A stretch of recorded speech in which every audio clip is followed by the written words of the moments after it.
महात्मा गांधी के कथन से जुड़ने की एक कोशिश है और उनके बारे में बताने की जो कोशिश है, जो संदेश महात्मा गांधी ने पूरे विश्व को दिया था वो बताने की कोशिश है। और इस वक्त समीर जी भी पॉलिटिकल एनालिस्ट हमारे साथ में जुड़े हुए हैं स्टूडियो से। समीर जी, ये वो भारत उभरते और बढ़ते हुए भारत की जो विश्व गुरु बनने की ओर हम अग्रसर हैं, जिस पर फोकस रहा है प्रधानमंत्री नरेंद्र मोदी का, वो हम देख रहे हैं कि अध्यक्षता हमने की, मेजबानी हमने की और बहुत बेहतरीन तरीके से मेजबानी हमने की। और उसका नतीजा ये रहा कि G20 लीडर्स जो घोषणा पत्र कल जारी किया गया उसमें सबकी सहमति बनी और तमाम उन मुद्दों को लेकर बनी जिस पर शायद ये सभी देश एग्री नहीं करते हैं इंडिविजुअली, लेकिन सभी जब एक साथ एक मंच पर आए तो उस पर सहमति बनना ही ये बहुत बड़ी बात है।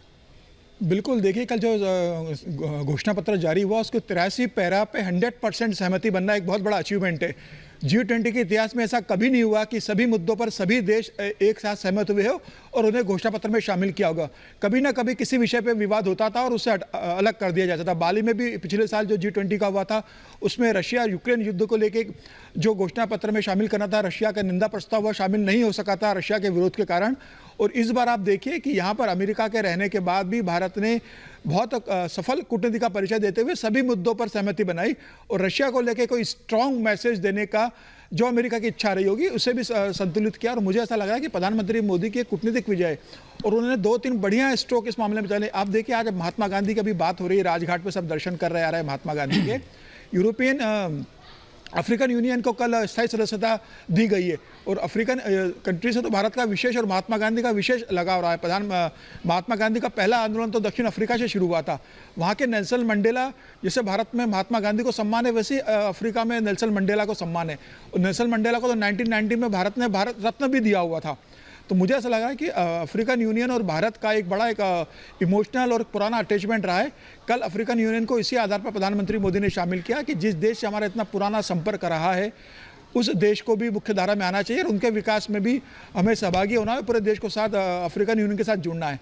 और अफ्रीकन यूनियन को कल स्थायी सदस्यता दिलवाना प्रधानमंत्री मोदी का एक बड़ा अचीवमेंट मैं मानता हूँ।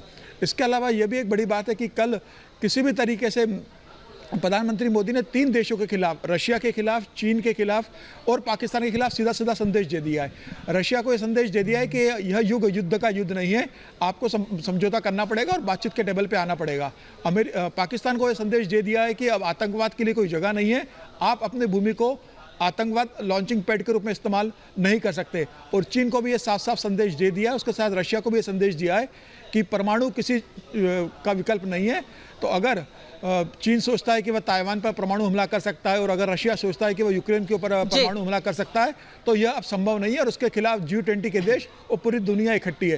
तो मुझे लग रहा है कि कल का जो घोषणा पत्र था वह सिर्फ G20 के हिसाब से नहीं, पूरी दुनिया के लिए एक बहुत बड़ा संदेश है। और जिस तरीके से न्यू दिल्ली डिक्लेरेशन पास हुआ है और अब इसे आज जारी किया जाएगा, जब आज तीसरा सेशन हो जाएगा उसके बाद तब और ये साफ हो जाएगा कि यूक्रेन को लेकर किस तरह से तमाम देशों में सहमति बन रही है और रूस जिस तरह से अलग थलग पड़ रहा है वो सबके सामने है।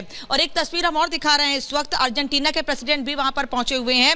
अल्बर्टो फर्नांडिस राजघाट पहुंचे हैं बापू को नमन करने के लिए और हम बार बार ये दिखा रहे हैं आपको कि जो राष्ट्राध्यक्ष वहां पहुंच रहे हैं, प्रधानमंत्री उनका स्वागत कर रहे हैं, खादी शॉल उड़ाकर उनका स्वागत कर रहे हैं और उसके बाद सभी लोग बापू को नमन करने के लिए वहां पहुंच रहे हैं। थोड़ी देर के बाद करीब जानकारी मिल रही है कि 9:15 से 9:30 के बीच ये सभी लोग भारत मंडपम के लिए वहां से प्रस्थान करेंगे और उसके बाद करीब 9:15 तक उस मेन हॉल में पहुंचेंगे जहां पर ये 3rd सेशन शुरू होना है। और अभी थोड़ी देर में कुछ और राष्ट्राध्यक्ष वहां पर पहुंचने वाले हैं राजघाट, जो बापू को नमन करने के लिए पहुंचेंगे। मैं रामकृपाल जी आपसे एक चीज समझना चाहती हूं कि कल विदेश मंत्री एस जयशंकर से कई सवाल किए गए।